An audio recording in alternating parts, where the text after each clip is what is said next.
ನಮಸ್ಕಾರ ಸ್ನೇಹಿತರೆ, ನಾನು ರಾಜು. ಅಷ್ಟೇ ನೀವು ನೋಡ್ತಿದ್ದೀರಾ centre point Kannada YouTube channel. ರಾಜ್ಯದಲ್ಲಿ ಬಿಜೆಪಿ ರಾಜ್ಯಾಧ್ಯಕ್ಷರ ಬದಲಾವಣೆ ಕ್ವಶನ್ ಮಾರ್ಕ್. ಕೈ ಹಾಕಿದಂಥ ಬಿಜೆಪಿ ರಾಷ್ಟ್ರಾಧ್ಯಕ್ಷ ನಿತಿನ್ ನಬೀನ್. ಹಾಗಾದರೆ ಆ ಮೂವರಿಗೆ ಚಾನ್ಸ್ ಒಲಿಯತ್ತಾ? ಯಾರು ಆ ಮೂವರು? ಇವೆಲ್ಲವನ್ನು ನೋಡೋಣದಕ್ಕಿಂತ ಮೊದಲು ಇಲ್ಲಿ ತನಕ ನಮ್ಮ ಚಾನಲ್ನ ಸಬ್ಸ್ಕ್ರೈಬ್ ಮಾಡಿಲ್ಲ ಅಂದರೆ ಈಗಲೇ ಸಬ್ಸ್ಕ್ರೈಬ್ ಮಾಡಿ, ಜೊತೆಗೆ ಕಾಮೆಂಟ್ಗಳ ಮುಖಾಂತರ ತಮ್ಮ ಅಭಿಪ್ರಾಯವನ್ನು ತಿಳಿಸಬಹುದು. ಎಸ್ ವೀಕ್ಷಕರೇ, ಕೇಂದ್ರದಲ್ಲಿ ರಾಷ್ಟ್ರಮಟ್ಟದಲ್ಲಿ ಬಿಜೆಪಿ ಕೆಲವೊಂದು ಅಚ್ಚರಿಯ ಬದಲಾವಣೆಗಳನ್ನ ಮಾಡಿ 60ಕ್ಕೂ ಹೆಚ್ಚು ಹೊಸ ಮುಖಗಳನ್ನು 2029 ಪಾರ್ಲಿಮೆಂಟ್ ಚುನಾವಣೆಯಲ್ಲಿ ದೃಷ್ಟಿಯನ್ನಿಟ್ಕೊಂಡು ಬಹುತೇಕ ದೊಡ್ಡ ಬದಲಾವಣೆಯನ್ನು ಮಾಡಿದೆ. ಹಳೆ ಮುಖಗಳಾದಂಥ ಸುಷ್ಮಾ ಸ್ವರಾಜ್ ಮತ್ತು ವಸುಂಧರಾ ರಾಜೆಯವರನ್ನು ಮತ್ತೆ ಕೇಂದ್ರೀಯ ಸಂಘಟನಾ ಕಾರ್ಯಕ್ಕೆ ಮರುನೇಮಕ ಮಾಡಿದೆ. ಕರ್ನಾಟಕಕ್ಕೆ ಬಂದರೆ ಸಂತೋಷ್ ಅವರು, BL ಸಂತೋಷ್ ಅವರು ರಾಷ್ಟ್ರೀಯ ಸಂಘಟನಾ ಕಾರ್ಯದರ್ಶಿಯಾಗಿ ಮತ್ತೆ ಮರುನೇಮಕವಾಗಿದ್ದಾರೆ. ಜೊತೆಗೆ ರಾಷ್ಟ್ರೀಯ ಉಪಾಧ್ಯಕ್ಷರಾಗಿ ಪ್ರೊಫೆಸರ್ M ನಾಗರಾಜ್ ರಾಜ್ಯಸಭಾ ಸದಸ್ಯರು ಕೂಡ ಆಗಿದ್ದರು. ಅವರನ್ನು ಕರ್ನಾಟಕದ ಕಡೆಯಿಂದ ರಾಷ್ಟ್ರೀಯ ಬಿಜೆಪಿಯ ಉಪಾಧ್ಯಕ್ಷರನ್ನಾಗಿ ನೇಮಕ ಮಾಡಲಾಗಿದೆ. ಅಷ್ಟರ ಮಟ್ಟಿಗೆ ಟಾರ್ಗೆಟ್ 2029 ಅನ್ನೋದು ಬಿಜೆಪಿ ಇದೀಗ ಈಗಿನಿಂದಲೇ ಶುರು ಮಾಡಿದೆ. ಯಾಕಂದರೆ ಈ ಜಂಜಿ ಜನರೇಷನ್ ಎನ್ನುವಂಥ ಹೋರಾಟ ಯಾವ ಕಡೆಗೆ ಬೇಕಾದರೂ ತಿರುಗಬಹುದು. ಅದು ಬಿಜೆಪಿಗೆ ಪ್ಲಸ್ಸು ಆಗಬಹುದು ಅಥವಾ ಬಿಜೆಪಿಗೆ ಮೈನಸ್ ಕೂಡ ಆಗಬಹುದು. ಒಂದು ವೇಳೆ ಮೈನಸ್ ಆಗಿಬಿಟ್ರೆ ಅದು ದೊಡ್ಡ ಹೊಡೆತ ಆಗುತ್ತೆ ಅನ್ನುವಂಥ ಕಾರಣಕ್ಕಾಗಿ ಈಗಲೇ 2029 ಪಾರ್ಲಿಮೆಂಟ್ ಚುನಾವಣೆಗೆ ಕೇಂದ್ರ ಬಿಜೆಪಿ ಅಥವಾ ರಾಷ್ಟ್ರೀಯ ಬಿಜೆಪಿ ಒಂದು ಪ್ಲ್ಯಾನನ್ನು ಮಾಡಿಕೊಂಡಿದೆ. ಆದರೆ ನಿತಿನ್ ನಬೀನ್ ಅವರು ಆ ಒಂದು ಟೀಮನ್ನು ಹೇಗೆ ಮುನ್ನಡೆಸ್ತಾರೆ ಕಾದು ನೋಡಬೇಕು. ಇದರ ಮುಂದುವರೆದ ಭಾಗವಾಗಿ ರಾಜ್ಯದಲ್ಲೂ ಕೂಡ ಬದಲಾವಣೆಯ ಪರ್ವ ಎದುರಾಗ್ತಿದೆ. ರಾಜ್ಯದಲ್ಲಿ ಬಿಜೆಪಿಯ ರಾಜ್ಯಾಧ್ಯಕ್ಷರು ಬದಲಾವಣೆ ಆಗ್ತಾರೆ. ಬದಲಾವಣೆ ಆದರೆ ಈಗಿನ ಅಧ್ಯಕ್ಷರಾಗಿರುವಂಥ ವಿಜೇಂದ್ರ ಅವರ ಸ್ಥಾನದಲ್ಲಿ ಯಾರು ಬಂದು ಕೂರ್ತಾರೆ? ಅವರು ಬಂದು ಕೂತ್ರೆ ಜಾತಿಯ ಲೆಕ್ಕಾಚಾರ ಏನು, ತನು ಮನ ಧನದ ಲೆಕ್ಕಾಚಾರವೇನು, ಜೊತೆಗೆ ಮಠಾಧೀಶರು ಒಲಿಬಹುದಾ, ಎಲ್ಲವೂ ಕೂಡ ದೊಡ್ಡ ಲೆಕ್ಕಾಚಾರ. ಇನ್ನು ನಿತಿನ್ ನಬೀನ್ ಅವರು ರಾಜ್ಯದ ಒಂದು ಬಿಜೆಪಿಗೆ ಕೈ ಆಡಿಸ್ತಾರೆ. 3 ನಾಯಕರ ಮೇಲೆ ಕಣ್ಣಿಟ್ಟಿದ್ದಾರೆ.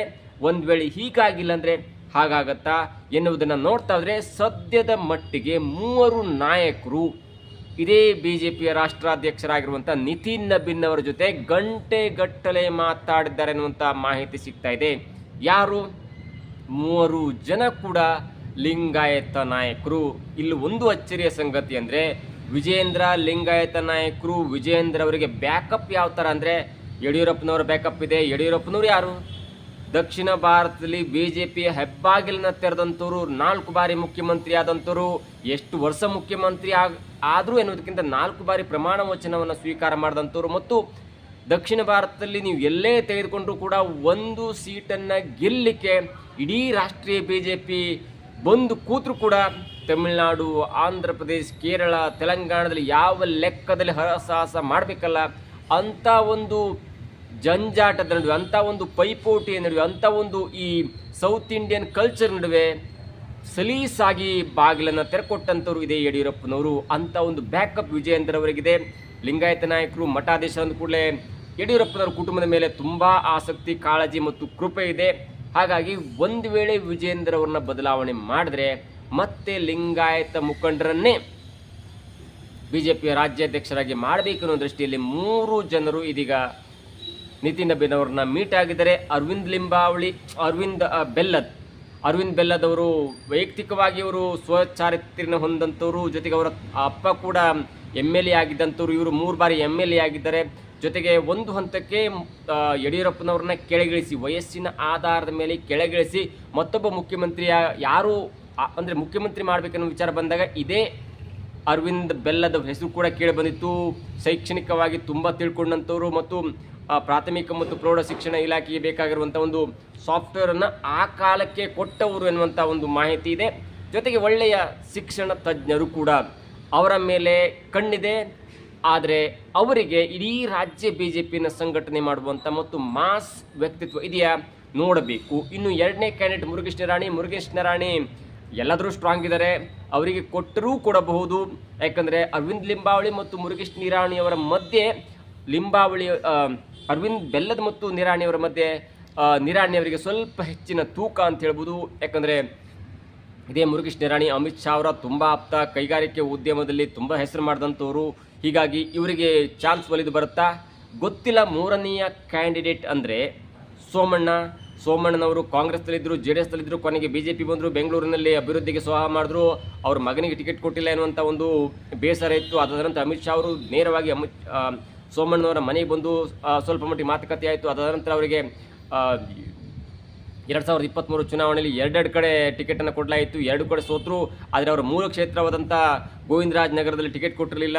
ತುಂಬ ಬೇಸರ ಇತ್ತು. ಹೈಕಮಾಂಡ್ ಹೇಳಿದಂತೆ ಎರಡೆರಡು ಕಡೆ ನಿಂತುಬಿಟ್ರು. ಆದರೂ ಕೂಡ ಸೋಲು ಅನುಭವಿಸಬೇಕಾಗಿ ಬಂತು. 2024 ಚುನಾವಣೆಯಲ್ಲಿ ತುಮಕೂರು ಕ್ಷೇತ್ರದಿಂದ MP ಟಿಕೆಟ್ ಕೊಟ್ಟರು. MP ಟಿಕೆಟ್ ಕೊಟ್ಟ ನಂತರ ಮೋದಿ ಹವಾ ಮತ್ತು BJP ಹವಾದಿಂದ ಗೆದ್ದು ಬಂದರು. ಇದೀಗ ರಾಷ್ಟ್ರೀಯ BJP ಅಂದರೆ ಕೇಂದ್ರ ಸರ್ಕಾರದಲ್ಲಿ ಉನ್ನತವಾದಂಥ ಸಚಿವ ಸ್ಥಾನ ಕೂಡ ಇದೆ. ಅವರನ್ನು ಕೂಡ ಇದೀಗ ಹೈಕಮಾಂಡ್ ಮಾತುಕತೆ ನಡೆಸಿದೆ. ಹಾಗಾದರೆ ಈ ಮೂವರಲ್ಲಿ ಯಾರಾದರೂ ರಾಜ್ಯ BJP ಅಧ್ಯಕ್ಷರಾಗ್ತಾರ?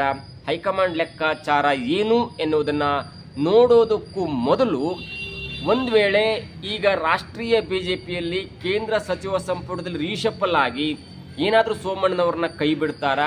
ಶೋಭಾ ಕರಂದ್ಲಾಜೆ ಅವ್ರನ್ನ ಕೈ ಬಿಡ್ತಾರಾ? ಶೋಭಾ ಕರಂದ್ಲಾಜೆ ಅವ್ರನ್ನ ಕೈ ಬಿಟ್ಟು ಅವರನ್ನು ರಾಜ್ಯಕ್ಕೆ ತಂದು ರಾಜ್ಯ BJP ಅಧ್ಯಕ್ಷನಾಗಿ ಮಾಡ್ತಾರೆ. ಮಹಿಳಾ ಕೋಟಾ ಎನ್ನುವಂಥ ಒಂದು ಇದರಲ್ಲಿ ಗೊತ್ತಿಲ್ಲ. ಯಾಕಂದರೆ ತಮಿಳುನಾಡಿನಲ್ಲಿ ಕೂಡ ಅಂಥದ್ದೇ ಒಂದು ಕಾರ್ಯ ಆಗಿತ್ತು. ಈ ಹಿಂದೆ ಮಹಿಳೆಯರಿಗೆ ಒಂದು ಸ್ಥಾನ ಕೊಡಬೇಕೆನ್ನೋ ದೃಷ್ಟಿಯಲ್ಲಿ ಸೋಮಣ್ಣವ್ರನ್ನ ಕೇಂದ್ರ ಸಂಪುಟದಿಂದ ಕೈಬಿಟ್ಟು ರಾಜ್ಯ BJP ಅಧ್ಯಕ್ಷರನ್ನಾಗಿ ಮಾಡ್ತಾರ ಲಿಂಗಾಯತ ಮುಖಂಡರು, ಗೊತ್ತಿಲ್ಲ. ಆದರೆ ಒಂದು ಹಂತಕ್ಕೆ ರಾಜ್ಯ BJPಯಲ್ಲಿದ್ದರೆ ರಾಜ್ಯ ನಾಯಕರ ಒಂದು ವೈಖರಿಯನ್ನು ನೋಡ್ತಾ ಹೋದರೆ ಇಲ್ಲಿ ಸುನಿಲ್ ಕುಮಾರ್ ಎನ್ನುವಂಥ ಕಾರ್ಕಳದ MLA ಭರ್ಜರಿಯಾಗಿ ಅಬ್ಬರವನ್ನು ನಡೆಸ್ತಾ ಇದ್ದಾರೆ. ಅವರನ್ನು ವಿರೋಧ ಪಕ್ಷದ ನಾಯಕರನ್ನಾಗಿ ಮಾಡ್ತಾರ. ಈಡಿಗ ಸಮುದಾಯದಿಂದ ಬಂದಂಥ ಸುನಿಲ್ ಕುಮಾರ್ ಅವ್ರನ್ನ ರಾಜ್ಯ BJPಯ ವಿರೋಧ ಪಕ್ಷದ ನಾಯಕರಾಗಿ ಮಾಡ್ತಾರೆ. ಅದು ಕೂಡ ಚರ್ಚೆಯಲ್ಲಿದೆ. ಆರೋಶಕವರು ಪದೇ ಪದೇ ಫೇಲ್ ಆಗ್ತಿದ್ದಾರೆ. ಯಾವ ನಿರ್ಧಾರವನ್ನು ಕೂಡ ಸರಿಯಾಗಿ ಮಾಡಿದಂಥ ಒಂದು ವಿಚಾರ. ವಿಜೇಂದ್ರ ಮತ್ತು ಆರೋಶಕವರ ಮಧ್ಯೆ ಯಾವ ಲೆವೆಲ್ಲಿಗೂ ಒಂದು ಹಂತಕ್ಕೂ ಕೂಡ ಸಮನ್ವಯತೆ ಇಲ್ಲ.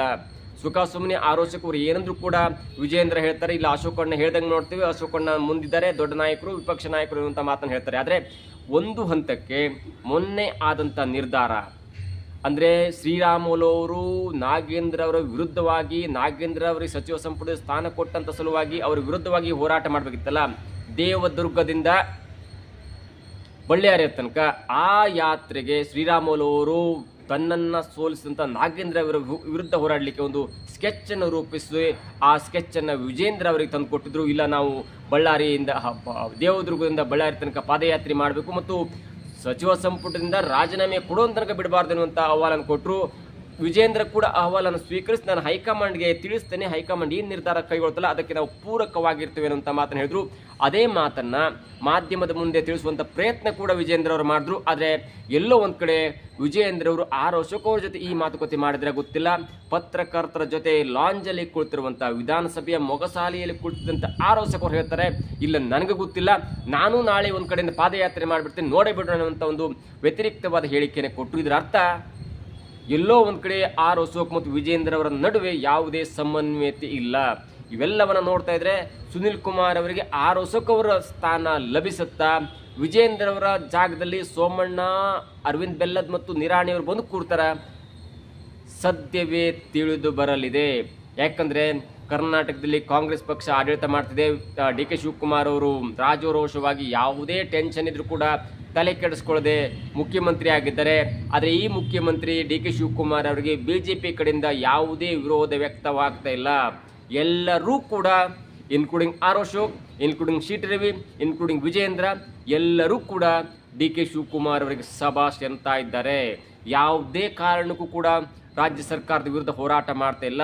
ಹೀಗಾಗಿದೆ ಅಂದರೆ DK ಶಿವಕುಮಾರ್ ಅವರು ಮುಖ್ಯಮಂತ್ರಿ, BJPಯಲ್ಲಿ ಯಾರೋ ಒಬ್ಬರು ಉಪಮುಖ್ಯಮಂತ್ರಿ ಆಗಿಬಿಟ್ಟಿದ್ದಾರೆ, ಎಲ್ಲರೂ ಕೂಡ ಮರ್ಜ್ ಆಗಿಬಿಟ್ಟಿದ್ದಾರೆ ಅನ್ನುವಂಥ ರೀತಿಯಲ್ಲಿ ಇದೀಗ ಒಂದು ಲಕ್ಷಣ ಕಂಡು ಬರ್ತಿದೆ. ಇವರನ್ನು ದೂರ ಇಡಲಿಕ್ಕೆ ನಿರಾಣಿ, ಅರವಿಂದ್ ಬೆಲ್ಲದ್, ಸೋಮಣ್ಣ ಬರ್ತಾರ. ಈ ಮೂವರಲ್ಲಿ ಒಬ್ಬರಿಗೆ ರಾಜ್ಯಾಧ್ಯಕ್ಷ ಕೊಟ್ಟರೆ ಅಥವಾ ಸುನಿಲ್ ಕುಮಾರ್ ಅವರಿಗೆ ವಿರೋಧ ಪಕ್ಷ ನಾಯಕನ ಕೊಟ್ಟರೆ ಏನು ಬದಲಾವಣೆ ಆಗ್ಬೋದು? ಪ್ಲಸ್ ಆಗುತ್ತಾ, ಮೈನಸ್ ಆಗುತ್ತಾ?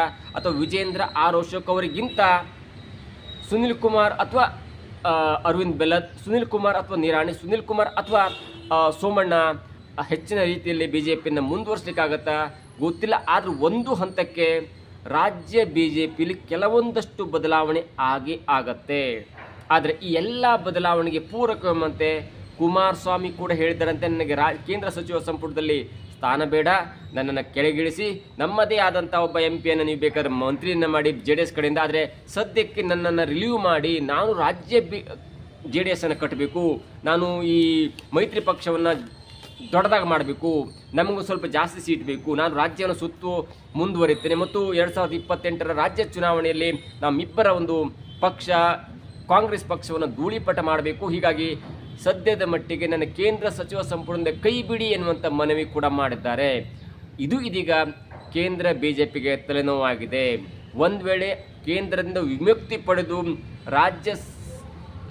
ರಾಜ್ಯಕ್ಕೆ ಕುಮಾರಸ್ವಾಮಿ ಬಂದುಬಿಟ್ರೆ ಆಗ ಕುಮಾರಸ್ವಾಮಿಗೆ ಯಾವುದೇ ಒಂದು ಮುಜುಗರ ಇರಲ್ಲ, ಯಾವುದೇ ಒಂದು ಇಲ್ಲ ನನಗೆ ಬಿ ಜೆ ಪಿ ಹೆಲ್ಪ್ ಮಾಡಿದೆ, ನಾನು ಬಿ ಜೆ ಪಿಯ ಒಂದು ಕಪಿಮುಷ್ಟಿಲಿರಬೇಕು, ಬಿ ಜೆ ಪಿ ಹೇಳ್ದಂಗೆ ಕೇಳಬೇಕು ಎನ್ನುವಂಥ ಒಂದು ಒತ್ತಡ ಕೂಡ ಇರಲ್ಲ. ರಾಜಾರೋಷವಾಗಿ ಬೇಕಾದಾಗ ಬಿ ಜೆ ಪಿನೂ ಕೂಡ ಬೈಬೋದು ಎನ್ನುವಂಥ ಒಂದು ಸಂಕಷ್ಟ ಇದೀಗ ಬಿ ಜೆ ಪಿಗೆ ಎದುರಾಗಿದೆ.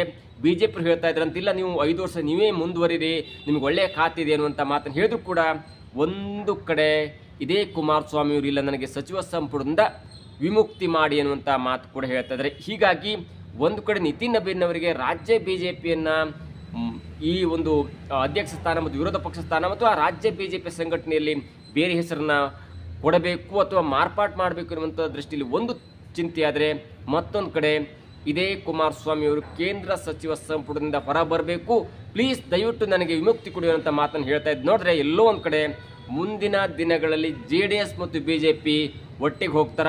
ಒಂದು ಹಂತಕ್ಕೆ ಕುಮಾರಸ್ವಾಮಿ ಏನಾದರೂ ಕೇಂದ್ರ ಸರ್ಕಾರದ ಸಚಿವ ಸಂಪುಟದಲ್ಲಿದ್ದರೆ ಅದಕ್ಕೆ ಒಂದು ಆಸೆ ಇತ್ತು. ಒಂದು ವೇಳೆ ಕೇಂದ್ರ ಸಚಿವ ಸಂಪುಟದಿಂದ ಏನಾದರೂ ಕುಮಾರಸ್ವಾಮಿ ಹೊರ ಬಂದು ರಾಜ್ಯ ಜೆ ಡಿ ಎಸ್ ಅನ್ನು ಕಟ್ಟುವ ನಿಟ್ಟಿನಲ್ಲಿ ಪ್ರಯತ್ನ ಮಾಡಿ ಅದಕ್ಕೆ ಸಕ್ಸಸ್ ಆದರೆ ಮುಂದೆ 2028ರಲ್ಲಿ B J P J D S ಒಟ್ಟಿಗೆ ಹೋಗುವುದೇ ಸ್ವಲ್ಪ ಮಟ್ಟಿಗೆ ಕಷ್ಟ, ಸಂಶಯದ ಸುಳಿವು ಸಿಗ್ತಾ ಇದೆ. ನೋಡಬೇಕು ನಿತಿನ್ ನಬೀನ್ ಯಾವ ನಿರ್ಧಾರ ಕೈಗೊಳ್ತಾರೆ, ಯಾವ ನಿರ್ಧಾರ ರಾಜ್ಯಕ್ಕೆ ಒಳ್ಳೆಯದಾಗುತ್ತೆ, ಯಾವ ನಿರ್ಧಾರ ಕಾಂಗ್ರೆಸ್ ಸ್ವಲ್ಪ ಸಂಕಷ್ಟ ತರದೆಲ್ಲವನ್ನು ಕೂಡ ಕಾದು ನೋಡೋಣ. ಇದಾಗುತ್ತೆ ಇವತ್ತಿನ ವಿಶೇಷ. ನೋಡ್ತಾರೆ centre point Kannada YouTube channel.